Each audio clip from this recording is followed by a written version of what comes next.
Nasib baik hari tu saya buat konten, komen dia kan. Komen Eddie Hamid bagus.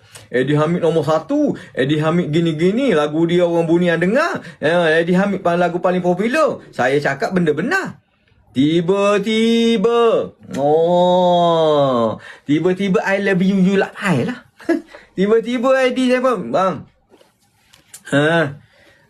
Ming. Terima kasihlah kau viralkan nama aku. Terima kasih. Nama Eddie Hamid tu memang best lah. Gini lah Min, kita pun dah lama tak kombinasi ni. Tak berkombinasi ni. Dah lama tak kombinasi ni. Dia kata, dah. Eddie Hamid tengah viral. Eddie Hamid sekarang paling viral di Malaysia, saya cakap awak.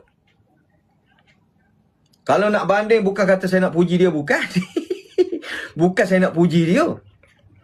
Kalau nak banding sebenarnya, kalau nak banding dengan komposer yang saya bukan nak puji, tapi saya nak